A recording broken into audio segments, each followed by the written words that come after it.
I want to introduce Lori Kelly, Chair of our board. Thank you. Thank you. Thank you all for coming. I'm just going to go right to a brief introduction for Dr. Singh. He's one of the most preeminent heart surgeons in American history, having performed over 15,000 open heart surgeries on infants and adults, as well as related procedures over his 35-year career. From 1975 to 2016, Dr. Singh worked at Rhode Island Hospital, Brown University, and was a member of the faculty of Brown University's medical school since 1976 and is now Professor Emeritus. He has earned numerous awards as a physician, including the American Heart Association's Hero at Heart Award and the Milton Hamalski's Outstanding Physician Award. He was voted top doc by Rhode Island Monthly magazine for 20 consecutive years and inducted into the Rhode Island Heritage Hall of Fame. Only the second person of Indian descent to receive this distinction. He is our very own superstar in cardiology and heart surgery. And I have a personal story that my husband, in 2005, we had moved here. We were not originally from Rhode Island, I confess, and he had a major heart attack, and we inquired, who's the best doctor? And they said, well, if Dr. Singh will take you, that's who you want to go to. And my husband is in the back row, Michael Riley, had triple bypass in 2005. So that's our personal connection. Thank you. And thank you so much for coming.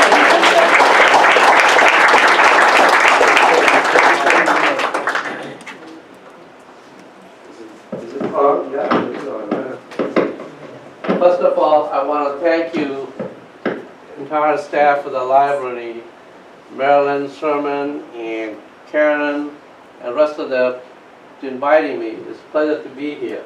And what a wonderful library. This is the first time I'm visiting here. Although my son, one summer, he lived right on the corner and made a mess here. But, I think you might have come on I think it might have got turned off. Oh, it broke. can you hear it? No, we did before. I'm sorry. I apologize. Should we call a repair team up with this? Can you hear it now? I think this got unplugged. Oh, unplugged. No wonder you can't hear. All right. Can you hear now? Yeah. Here we go. So let me just close the button here so that won't unplug again. Well, it's a pleasure to be here, and let me tell you, I'll just jump straight to my book. Most of you probably heard of me, some of you probably haven't heard about me. My name is Arun Singh, as you see in the title of the book. I'm an Indian, I'm a legal immigrant, and I am an American by choice. I was born in India, and I'm going to talk about this book. This book is about Your Heart, My Hand. It's about my journey. It is about my career.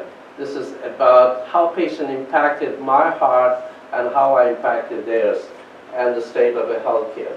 There are many, many stories which I was not able to go in details about dealing with the emotional aspects of the patients and their life, but you will be able to read in full text or full story in the book.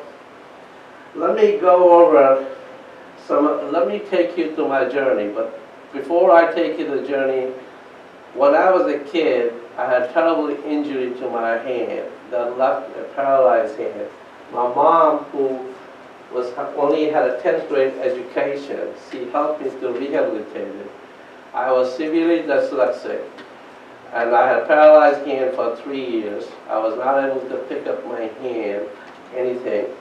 I was also, when I went into practice, lost my vision of the right eye.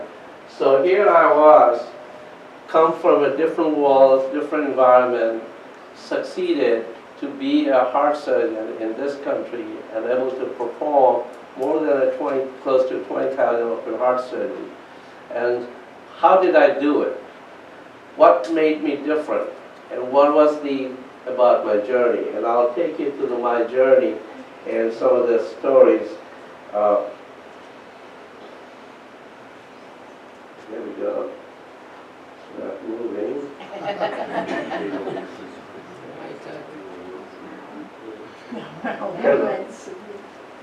All right, Let me, I can move it here. let me just double check something really quick, okay? Every presentation.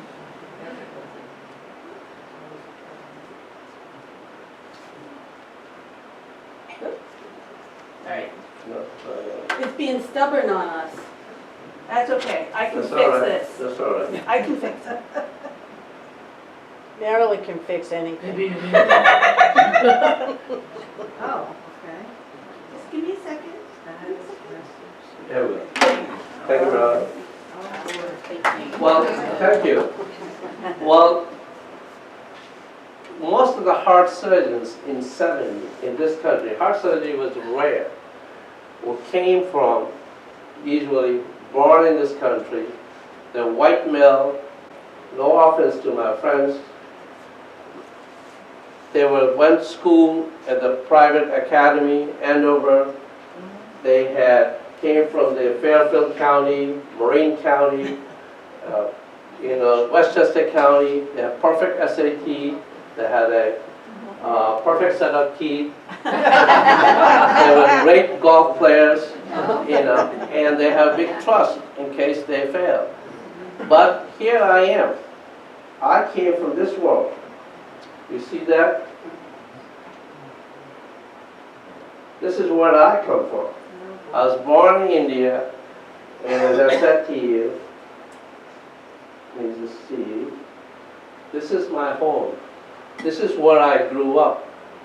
You can see that this is my home back.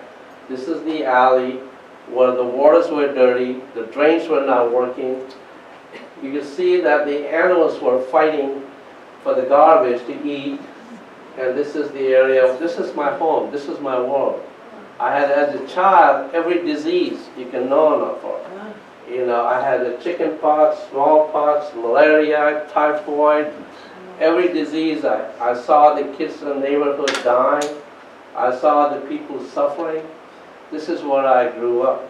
This is what I call home. But it's a very unlikely place to be a guy from here to be a heart surgeon in this country in the 60s, and to be, not only to become a heart surgeon, to become a successful. How do we do that? My parents, my father was a headmaster in a school. And this is the last time, this is my sibling with my mom sitting here. This is me. This is the last time you saw, this is the last time I was probably smiling. I had something in the plan in my mind. I was planning something. Right after this photograph was taken shortly a few days later, I decided to go back in my backyard, to climb a tree, and there was a guava tree full of guava, to pick a guava to eat in one afternoon. While I was up on the tree trying to fetch the guava, suddenly a 100-mile-an-hour monkey, leaping very fast, came right on my face looking for same fruit. And that was, he has a square jaw, big face, fang like a teeth sharp, sticking out, staring right on my face. I was 6.5 years old. I got so scared, I let the branch go, and the next thing happened. This was the monkey, this was the backyard, this is the house here, this is the tree. The next thing what happened, my elbow was completely shattered. And you can see that my entire right arm was completely shattered. I had a fractured skull. I was laying in a puddle of blood, unconscious. My brothers came up and rallied behind me and called my parents. They picked me up, and luckily I did not lose my eyesight, but the laceration was very severe. My hand was paralyzed. My hand was completely swollen. I was not able to pick a piece of paper. This is a small town in India. This is not a big place. So there was no, and this is in 1950. even in this country, there wasn't many facilities that you can do this kind of a complicated procedure. So they put a splint on, and they told me that you have to go to a better facility, maybe your hand could be saved. So my parents took me 24-hour ride by train to my grandparents' house, where nearby there was a better hospital, and I was taken care of there. My hand was set, and I left with a paralyzed hand, and I was not able to move with my right elbow. My elbow was completely shattered, and I had to have re-operation, re-broken down 2-3 times. After 3 times, my hand left like this. You see this beggar? This is the way my hand was, pretty much. It's not my hand, but similar like that. At that point in time, the doctor said, we can leave this hand the way it is, at least he can feed himself. We cannot do any more procedure because I was having a hepatitis. I had a liver was not working, I had asthma. They said they cannot have any more anesthesia. And so you can't have anesthesia, I already had a full procedure. It's already 2.5 years past, and this is the way my hand looked like. So at that point in time, they said, this is the way we're going to leave it, at least he can feed himself. My dad was sitting there in the office, and he really flipped up. And he said, first of all, he told me how I ruined my career, how I disparaged the family name, and the disgrace I brought to the family, and everything else. And then he looked at the doctor, and he said, you mean to say our eldest son is going to be bigger in the family? And I couldn't believe it. When he said that the oldest son will be bigger in the family, I started crying because I had seen the beggar. I know what the beggar means. They're standing on the side of the street, broken pan, asking for coins or food. I knew what the life, and I was devastated. I said, my life is going to end. At that point in time, what mothers do, my mom first yelled to my dad. He said, by yelling is not going to help. And she grabbed me up. She grabbed me, consoled me, and she said, get up, look up, don't give up. I'm going to work with you. So my mom, that's what she did. And she made a decision at that point in time that we're going to go through a procedure again. And the doctor said you cannot have anesthesia. She made the decision that I will have a procedure without anesthesia, but she wanted me to have it.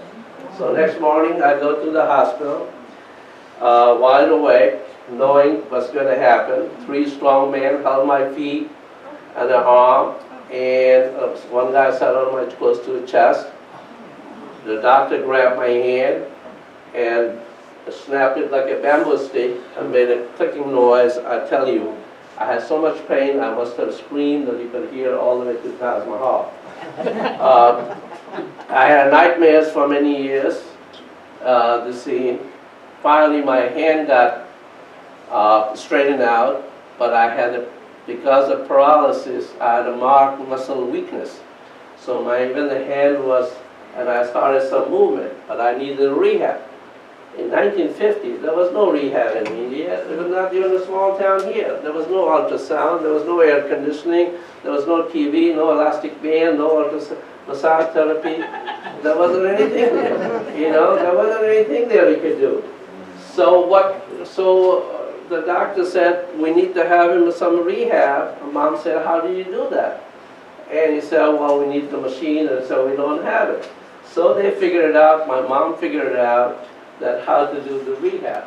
And the way we did the rehab for my hand, and I tell you, it did the same job as you do the morning.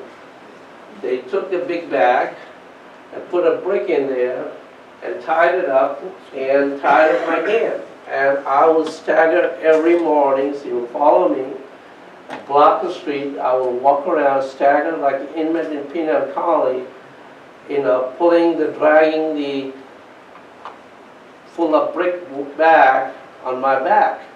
You know, every morning and evening I would cry, I sob, I scream, but I had no choice. she followed me and I did it. So after 6 months, my hand got straightened out and I was able to move.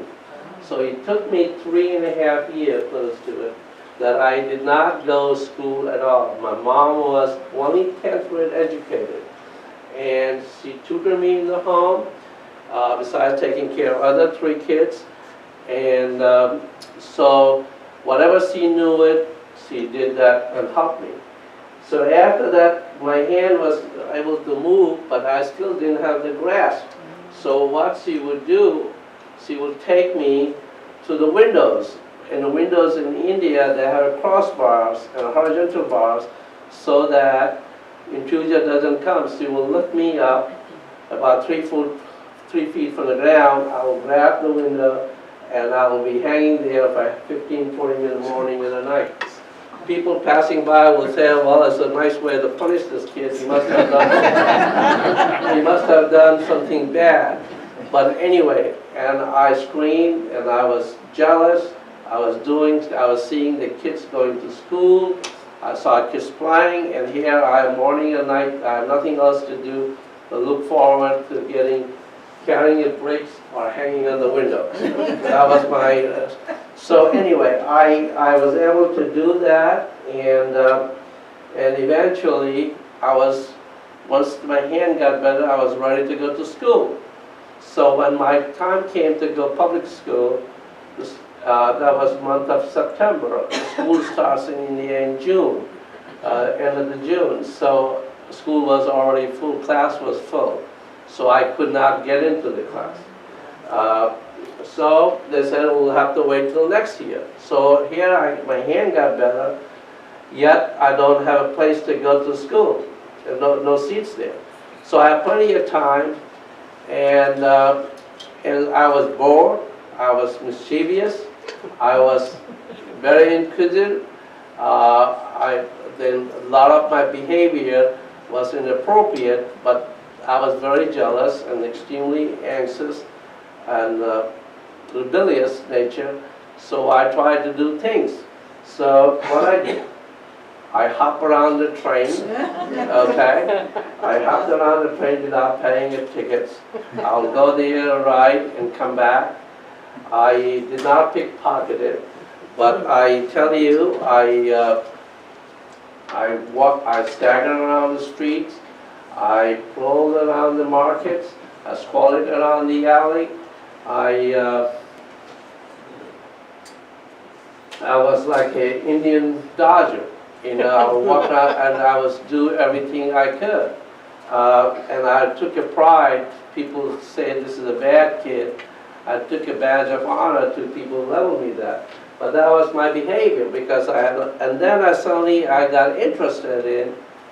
I saw people were flying kites, you know, and so I got interested in flying kites.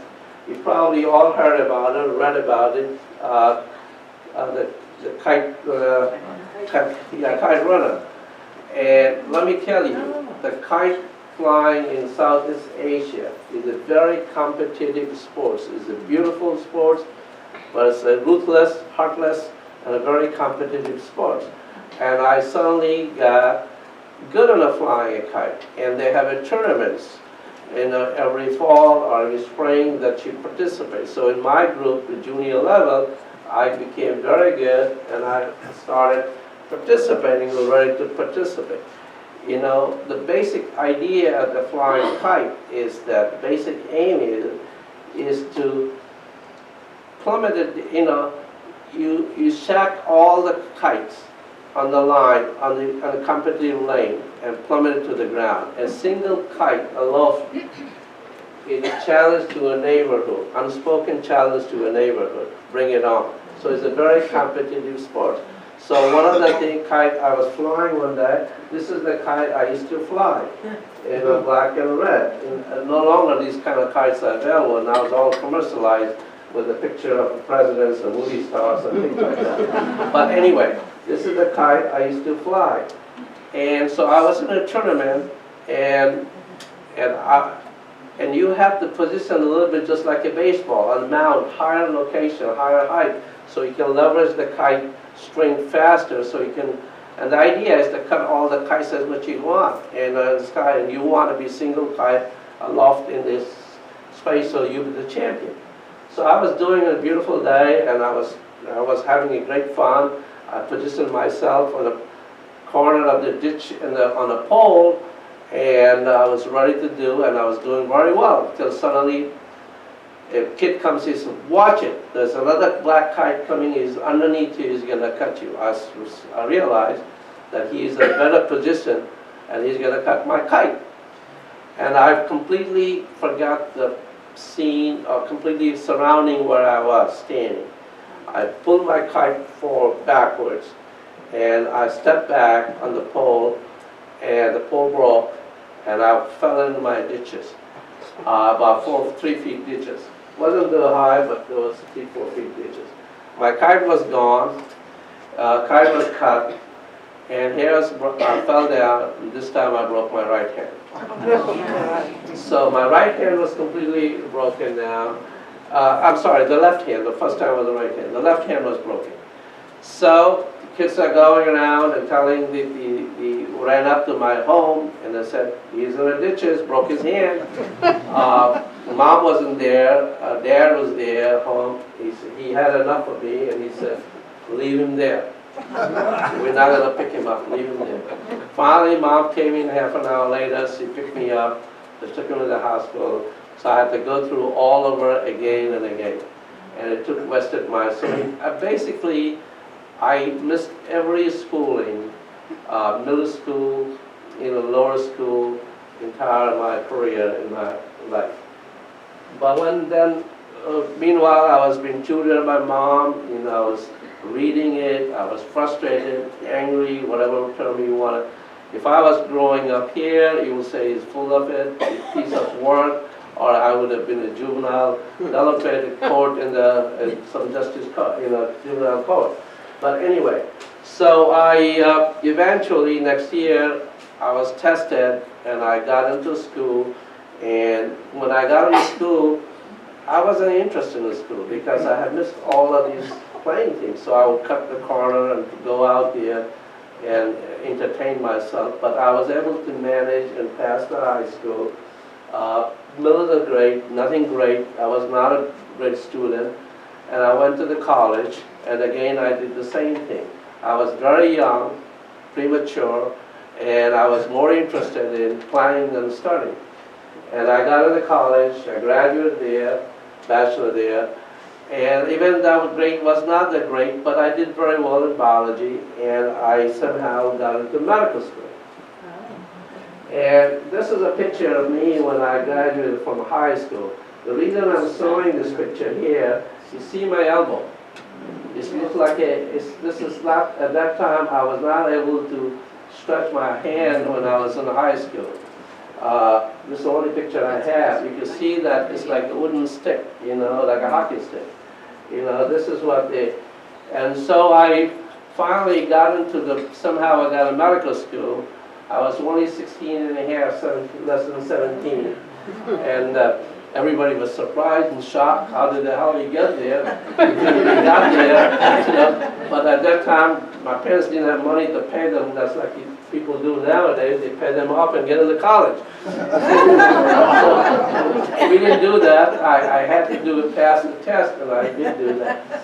So I got into medical school. My mom decided that I had to go. I got into better medical school. But she decided not to have me stay there because of my behavior and the friends and all. She wanted me to go away to a countryside, which was the worst medical school at that time in India. We had 50 medical schools, and this was the medical school I went. That was the worst one. And when I got into medical school, I found was very difficult. First of all, I was young. Most of the kids were older than me. They were more mature, and the study was much more difficult now. You had to read the anatomy, physiology, and everything else. I wasn't getting it. So, but I would start cutting the corner again. But those days we did not know the diagnosis of dyslexia. I was severely dyslexic, but I had one advantage. I also was insomniac. I do not require, I do not require more than 4 hours sleep. So I can work. So I will study 2-3 times the same thing, and I'll make acronyms and play anything. And I was passing by. We had 100 medical students in our class, 110, and I was in the bottom of the class, probably 90th to 10, around that. But the end of the year, after the first year, I was on the way to home. I was on the way to the summer home to the train station. I suddenly spotted my uncle, who was also on the train. He came in and he put a hand on my shoulder and he said, "So glad to see you." I said, "What's so glad about it? What's the story about?" He told me, "Well, don't you know?" I said, "No, I don't know. Your dad is very sick. He had a massive stroke and he may not survive." So I was devastated suddenly, even I was not that close with my dad, but still was my dad. He was the head of the family. So we went there straight from the train station. I went to the hospital, and here I saw my dad was 52-year-old, had a massive stroke, laying there in the bed. And you have to realize, you haven't seen the hospitals. A room like this in India, as I showed you in the medical school here, it's like this. A room like this, there will be about 30 patients. You will have a metal cot laying there, 30 patients, dogs are running in the corridors, flies are there, the fans are barely fanning, temperature 98 degree, 100 degree. You can imagine. So I go there, I see him there laying unconscious, tube in the throat, unconscious, barely opening his eye, not responding. Mom is fanning his face to keep the flies away, and it's smelling like a putrid. I was devastated. And I was devastated because I realized that our life is going to come to the end because he was the sole bread earner. Remember, this is a third world country. All the things are different now. We didn't have those days retirement plans, Medicare, Medicaid, or welfare. If you don't earn, if you don't work, you don't have money, period, simple. And as you know, I don't have to tell you, stroke is a very disabling disease. You may not recover. If he does recover, he will not be able to work and things. So at that point in time, it took a few days or weeks passed by, and they are slowly starting it, but still was not. And I had to tell you what I had to do. While it was the summer, my younger brother and sister, I had the temperature 110 degrees. I have to bike them, pedal them to the school on the bicycle, one on the front, one in the back. I was like a rickshaw driver, if you see a rickshaw driver in the slum in India, 110 degrees, except the rickshaw driver got paid. I didn't get paid. I was doing the family work. So that's what my duty was. After that, I was frustrated and angry, and one day my mom came to me and she looked at my eyes, and I saw a tear in her eyes. And she said, "We need you. I want you to grow up. I want you to go back, study. You are a guardian of the family." I became a guardian that day.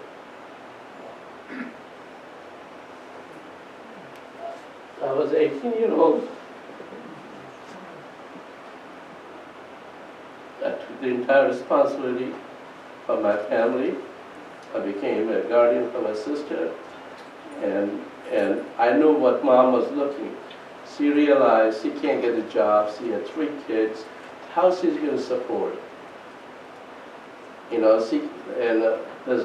We had some money which all ran out. Family supported it. As time goes, this is not a one-day problem. It's a chronic. So I saw my mom's pain, and I said, I better do that. And I went back. I stopped playing cricket, stopped playing things, became very studious, and I graduated medical school, second class.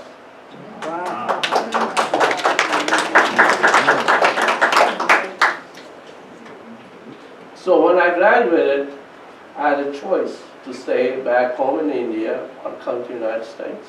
I haven't heard much about the United States. People in India speaking colony, usually they go to England or for further trainings or Europe.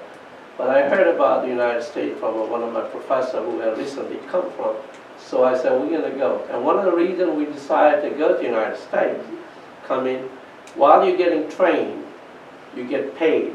And I wanted to get trained best and a better opportunity, and I would have some money to send it to my family to support because we didn't have it. So I got the job at Worcester City Hospital in 1966. 1967, this is me when I came in Worcester City Hospital. They paid me salary, I saved every penny. When I walked in this country, I had $5 in my pocket. I had not known a single person in this world here. It was a culture shock for me because here I'm coming from Eastern culture versus Western culture, different civilization, different religion, different everything. And I had not known a single person. When I arrived at the Worcester airport, I had no idea how to get to the hospital. You know, I asked for how far I had to walk. I had a bag because I only had $5. I didn't want to spend the money. The lady was at the reception and looked at me up and down and she said, nobody walks, either somebody pick you up or somebody drives you. I said, nobody's to pick me up, nobody's to drive me, you know. But finally somebody who was a cab driver who was immigrant, was from Iraq, and he looked like a foreigner, so he helped me up and picked me up, and he said, it's going to cost you $3.25. I said, take me there. So when I arrived at the hospital, it cost me $3.25. When I arrived at the hospital, I had to send my family a telegram saying it arrived safely. It cost me $1.50. So when I woke up next morning in this country, I had a quarter. But the most valuable money I ever held in my life was $5 Lincoln. And I tell you, when I had that in pocket, I'll put my hand in the pocket every 5 minutes to make sure Mr. Lincoln doesn't escape. So that was it. And so I spent some time in Worcester, and after that I realized I wasn't getting trained there, so we went to New York, and this is me in New York City, Columbia, and there I met when I was there, I met a lovely lady who was here. She was a nurse. And the first time when we were in India, we saw the patients who were coming in there, either malnutrition or dying from infectious disease. Over here, when we saw the people coming in, screaming, chained up to the bed, gunshot wound, bullet, blood coming out, I was shocked, especially in New York, in the Harlem area and our city area. And then I went to the cancer area, Delavan, which is no longer exists, when I met this lovely lady, Barbara, and I had no idea what to do. This lady had a breast cancer, 45-year-old, suffering metastases, not gonna live, and she was very compassionate. She told me, simple word, you can't cure her, help her. And she gave me a lesson of humanity, how to be kind, how to take care of other people. That's the first time I got from first hand from this lovely lady. Gradually we became friends, and we married with 2 kids, and she's been with me, for me, by me inside. And let me tell you, she's been the most supportive person in most of my adult life, and she has pulled me out in my darkest days. But without that, I would not have been able to do a lot what I did. And we're married for 49 years.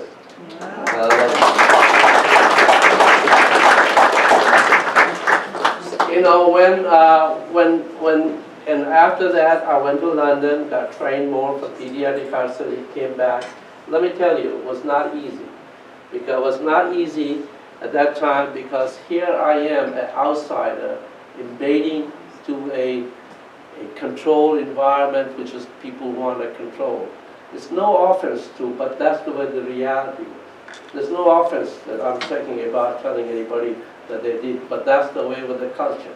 These were controlled by a group of the people who were mostly male, Caucasian, white, and controlled. And so it was very difficult to break into that area to be a heart surgeon. And I was able to do it, and because over the times I faced discrimination, disappointment, discouragement, racism, but I wasn't worried about that. I was focused that I was going to succeed, and that's what I was determined. I was working hard, and and so gradually, I able to succeed and became the busiest surgeon in New England, performed close to 20,000 operations. And this is a picture of the nurses gave me when I performed in 1997, 10,000 operations. Wow. You know, and this is really historic.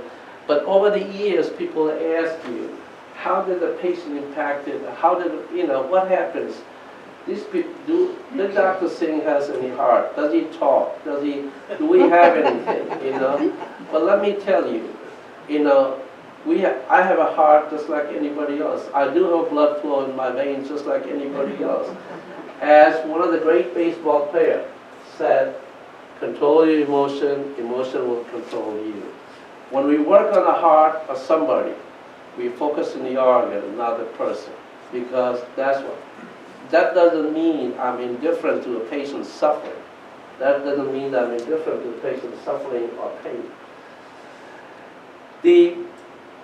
Every life matters, regardless of age, sex, race, and religion. I tell you, the patients are the strongest and the bravest person because they put their heart in my hand or a surgeon's hand because they trusted me. And it's our due responsibility to take care of the person, the heart, because they trusted me. And whatever it takes, they do that, and sometimes you step on the people, but that's who the life is. I have done many operations, as I say, from premature baby to 99-year-old, thousands of operations. Many of them had impacted on my heart. But one of the cases, I'm going to tell you a story about a young kid named Son. Son was a baby who came in, a beautiful kid, had only 3-chamber heart. 1 chamber was missing. He needed an operation to keep living longer. And what we did, we needed a palliative valve. And Son lived. This was 1977. And lived, but we knew that he's going to need, he had only 3-chamber heart. Nowadays, he would have a transplant. But those days were not available for him. So he needed further treatment, but he will come in the hospital very frequently. He will come every month, and I was very attached to Son. Son was beautiful, blue-eyed, blonde, and intelligent, asked you a question, and he was used to it, and he'd come in every month in the hospital for a few days, and I became very attached. A few years later, when Son was about 5 or 6 years old, he was started failing, and I knew that he needs something done. And we didn't have the facility. I wanted the Son to have the best place to have this procedure done, and that was University of Alabama those days. And we talked to the family, and I said we wanted to send the best doctor to live another 10, 15 years and don't worry about it. Family agreed, and Son was very intelligent. And before Son went, he with his mother did make this book. Please make my heart better. And he had about 30 pictures in that book, and showing it, the emotion, how the kid go through the blood drawn, the nurses, the doctors, and everything else. You had to go through it. And he handed me the book before, and he will always ask me, why don't you make them better? How do you do that? So he gave me this book, we kissed, and goodbye, and Son went to Alabama. 2 days later, I got a phone call from the doctor. We did everything, Son did not make it. Oh. I was in the office, sitting there, his book was on my desk. I held the book, clenched it in my hand, started crying. I could not stop it. Then I realized nothing I could do. He had a terrible disease, terrible problem. But it bothered me for many years. I had my own kids. The Son was much more closer to me than my own kids because I spent more time in the hospital. So it bothered me for days and months and months. And then I realized, one day I was sitting there, I was wondering how Son and his parents had endured. In obliquely ponder the randomness of the life in the universe. Premature death of such a beautiful kid. And I said, how the God was cruel of this. And it really bothered me. Who to say, next child is born, is not going to have this problem? Who to say the next child is not going to suffer this kind? Who to say my own next child, if I have a kid, and not have this problem and suffer? I could not bear the pain of having another child suffer this thing. At that point in time, we had 2 healthy kids. I talked to my wife. We were planning for 3rd one. I said, we can't. I cannot. First time in my life, emotional control, even though I was not rational. We did not have any more kids. Because what Son impacted me, I just could not see another child to have pain and suffer like that. So that was the song. Went on, continued to do a lot of surgery. And one day, and I had operated on the people who are AIDS, people who have hepatitis. I can't go over what to do with the people who's pregnant, 25, single mother, to rehab their abortion before the surgery. What to do with a patient, a veteran, who has served our country, comes back with hepatitis and AIDS. Do we provide the service? What do you do with a big problem? People have drug addiction. How do you handle? What do you do when you're a 94-year-old? Should we put the money into the health care? You say, well, it's not. How do you decide people who are 40-year-old who have no insurance? What about the immigrants coming in suddenly who needs a desperate? And we talk about these things, how I handle it, what is the state of health care. We cannot resolve. I'm not a politician. I'm not able to do any of those decision making. But as a human aspect, we became a doctor to provide the service. We are not there to make a decision why you are in this position, why you fall into this position. I'm not there for judgment. I'm there to provide the service. So anyway, one night I was doing a surgery around late night, 10 o'clock, an 75-year-old lady who had a heart attack. And I often called my mom every almost 2-3 times a week. Time difference, 10 hours. So I called my mom and I said, how are you doing? And she said, well, she's cooking a dinner for my nephews and nieces. They're coming in and she's describing all about food. I said, Mom, you're making me hungry. He said, well, what are you doing late night? I said, well, I'm going to do a surgery on a lady who had a heart attack. Well, she said, poor lady, his old age is tough. Please take care of her. Says, Mom is wishing her to fast recovery. I go and do the surgery. I perform the surgery, and it was 2 in the morning. When I was ready to come out of the operating room, I had a message on my phone. Call home. So I said, call home to Barbara. I said, something happened to maybe kid or something happened. She said, no, call home. So I called home. At that point in time, my sister's there. She's crying. I said, what's the matter? She said, well, Mom cooked the dinner. We had dinner. And after that, she had a severe chest pain. We were rushed to the hospital. On the way, she had a massive heart attack and she died. So I was very, very upset because here I was there for everybody. All my life for work. But I could not be there for a lady who really helped me. So I wrote this thing. This is my last visit with Mom a few months before she died. And I'm going to read something in the book to take 5 minutes, which is a paragraph I wrote, what I felt about my mom. Still all these people whose lives I have saved, but I was powerless to do anything for my mom. It bothered me for days. I grappled with the grief and guilt. When I arrived home that night, I went out in my backyard, stared up at the midnight sky. I would not be in this yard, in this home, in this country, without her.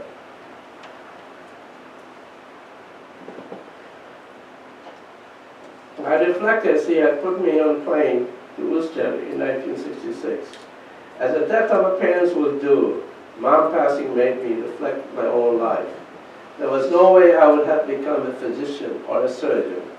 No way I could have sustained the long hours over 40 years without the ballast, love, and encouragement she provided in my life, even from 1,000 miles away. Like so many mothers, she was the rock of the family. Her cheerfulness, her positivity, her warmth often kept me from sliding deeply into my own dark recess of worry and gloom. The smiling Arun most people knew I felt existed largely because of my mom, whether by nature or by nurture, that so few knew the self-doubting worry ward. Arun was largely because she and Barbara helped to keep the part of my personality at bay. After time, I gathered the strength to resume my duties. Although I agonized over the decision, I just could not make a long trip home to India for her funeral. In our culture, because of the warm weather and etc., the funeral is happened right away within the next 4 to 8 hours. One of the reasons also we believe the soul is not free till as long as the body is there. The soul will not have a rebirth.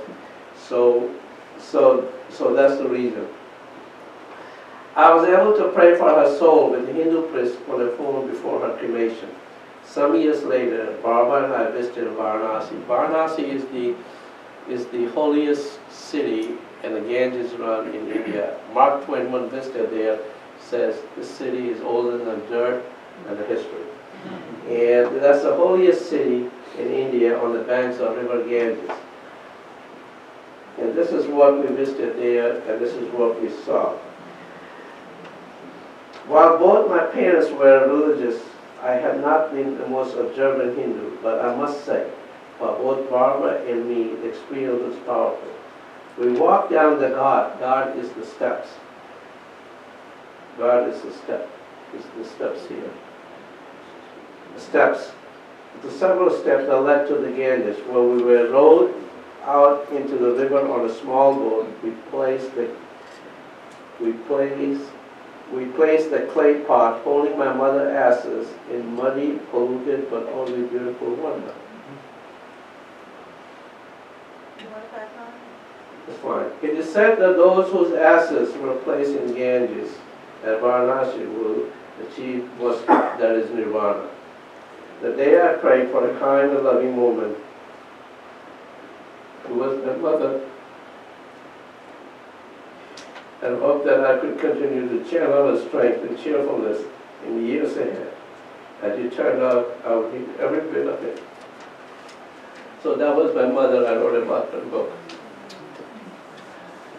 After that, this was 10 years later, I continued to work, continued to do 4 or 5 open heart, as like most other athletes. And as time came, I retired in 2016 after more than 15,000 heart operation and close to touching 20,000 operation. A few years later, after retirement, I went back home. When I went home, my brother gave me some of the pictures and some of the materials I have here in the collection. And one of the pictures he gave me, which I had never seen it. This was the picture. It says here, Arun Singh, a partner, is flying to Massachusetts, USA, August 12th for higher studies at cardiovascular thoracic surgeon. 1967, heart surgery was very rare. I never wanted to be a heart surgeon. I wanted to be an orthopedic surgeon, or I even never wanted to be a surgeon. I wanted to be a medical doctor. But because people say that you have because of my rebellious nature, the people say you cannot be surgeon, your hand is not good, you don't have hand-eye coordination, you should not be surgeon. I decided that they are wrong. And that's the reason I became a surgeon. Not because I wanted it, because to prove the people that I want. But what this tells you that here, my mom had a premonition that I would be a heart surgeon in 1967. When heart surgery was rarely done. It was just an experiment. She knew, and she put this in the paper that was noticing to the community that my son is going to the United States, he will be her son. So here I am. The story in this book. This book is dedicated to two persons, my mom and my wife. As I said, she brought me with all the,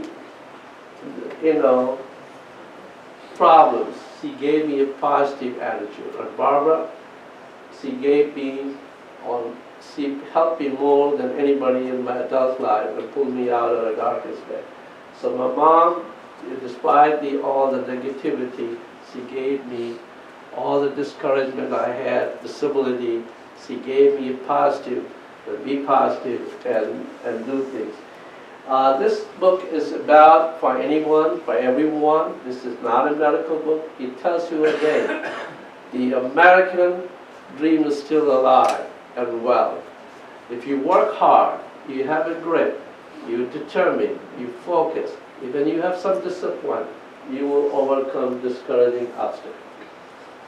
This is the book all about. And I will end this book in a famous poet. I slept in a dream, life was joy. Awakened a saw, life was a work. Life was a service. I acted and behold, service was joy. And thank you. I'll answer any questions.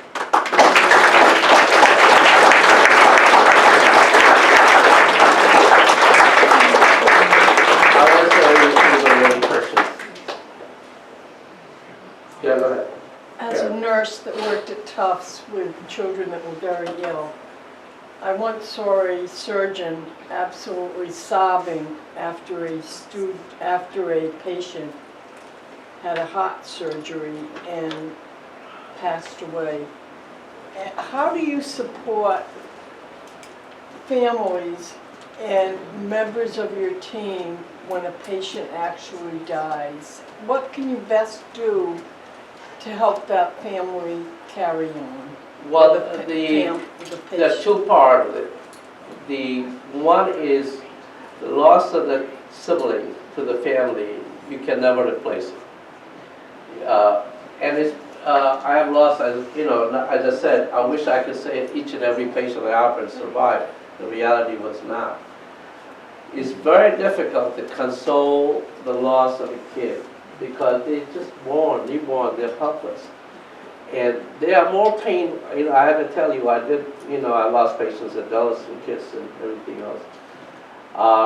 They're very difficult. That, when a child dies in the hospital, you can tell. You walk in the hospital, you will know that there's somebody died because people have emotionally very upset.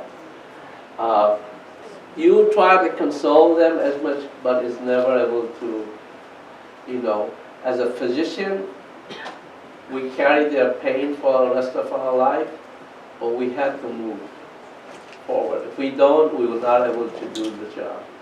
For the elderly, and we try to console, we tell them, look, this was a bad problem, this is not going to happen, and as time passed, the wound heals. But the kids are very difficult. My first patient, if you will read the book, baby I operated on, and patient had a very bad heart problem and was 3 days old baby, and I operated on, I did everything, and the baby lived, but 3 days later it died. Here's a mom handed me a live baby who, before the operation, do everything you can. And I trust you. I did everything you can. After 3 days, I have to bring a dead baby to handle it. So it's very painful. It's not easy. But that's what we do. And that's what as I said, if we get emotionally, a surgeon or a doctor, we're never able to do it. We control our emotion. There are times you can't, I have had a surgeon, they quit. I did surgery for pediatric for 20 years. I could not do more because I was too busy and I just couldn't do it.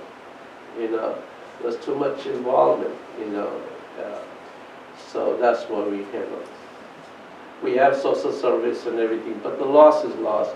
You never replace it. Go ahead. Why and when did you move to Rhode Island to practice? That's a very good question. Could you Maybe. repeat the question so people that Okay, why and when we moved to Rhode Island?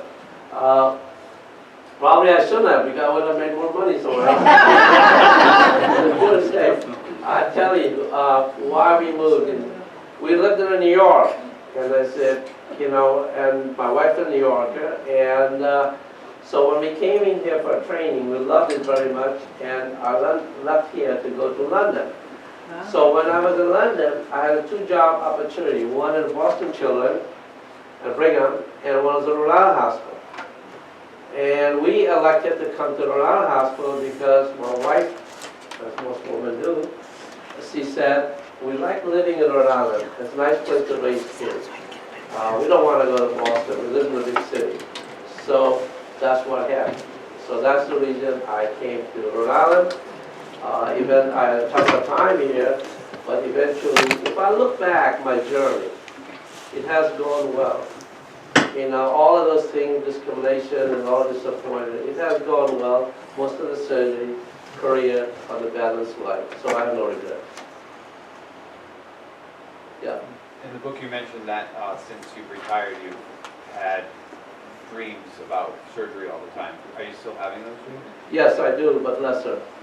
What happens, because I performed the surgery so many times, and I always practiced in the night before, because of my hand, people don't realize,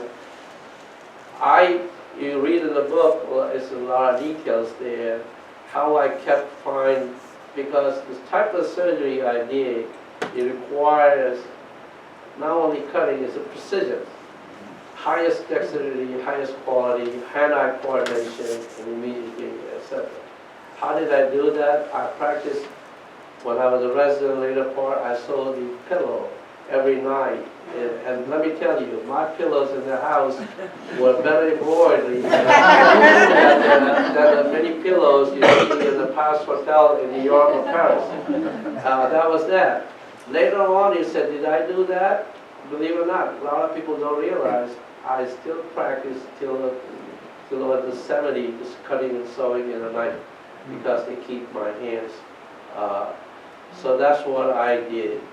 The dream, because I was doing the surgery, the certain part of your brain called hippocampus is programmed. And the program is so it fires, just like you, at a certain time you feel hungry. Same thing, my brain fires every night. And let me tell you, the only difference is nobody's dying when I'm operating now. But I come exhausted. And the dreams are not vague. It's absolutely clear. You can see it, I'm doing it. And they said, I talked to psychiatrists and they said they could put some medication on. I don't want it. I'd rather be happy to. Yeah. I just wondered if you are familiar with the recent work by Dr. Sanjay Gupta from India, who just toured the world and actually did a special called Shapes of Life, where he compared other parts of the world to the United States and heart disease in other parts of the world. How, in some areas of the world there is no heart disease. Basically, people live into the hundreds compared to how young people have heart disease here. And he essentially, I think, looked at stress and diet and exercise and that. Well, all of those things is true, stress and diet, but also you can't pick your parents. Gene. Gene is very important. White people certainly have 40 years of a heart attack or 30 years of a heart attack. I had that patient 16 years of age, I did his bypass, youngest, at 21. So why that happened? So that's the gene place. There's a lot of factors, environment, gene, diet. Yes, certain part of the world is no heart disease, no blood pressure. But they're living in a cave. Are you going to go and live? You want to live in this, enjoy your life. So, they're not eating any salt. So they may not have a heart disease, they may have a thyroid condition. So they got some other disease. So people live here in the hundreds. You see a lot of people are 90s and 100s. So it's, yes, some things we bring it by smoking, environments, and that's not all. I don't agree with that. But unless you go back and live in the cave. Any other question? Go ahead. You miss surgery. I tell you, I miss my Other than friends. your dreams. Besides my dreams, yes, I do miss once in a while. I miss interacting with my friends and the colleagues. That's part. But I moved on. I interact with my wife. So we have some arguments, that's all. She always tells me I'm doing wrong. Go ahead. Do you teach in any medical Yes, school? I do. I teaching, after I retired, I did a couple of things I do. Besides, the book took me 3 years to finish, to start. The day I retired, I jumped on the book. And the plan was not to write the book. I have an interesting story. I was going to write the book. It's just a little few pages for my children and grandchildren, so they know how I came, what happened, etc. So I gave it to my wife. She said, "This is a piece of shit." So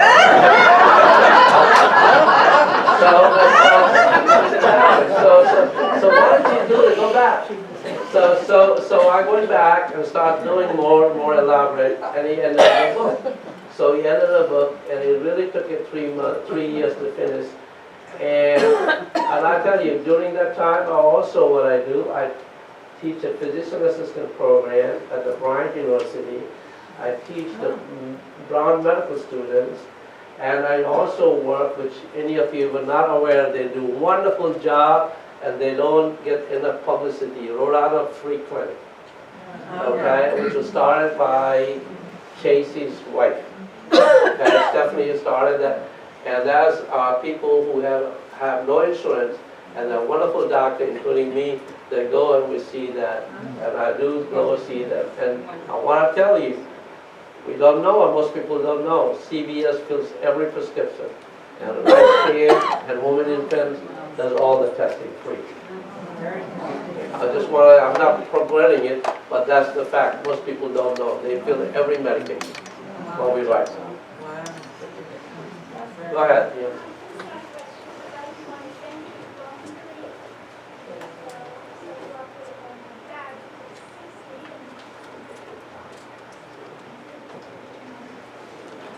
Years. God bless him. See you on a good Jesus. Go ahead.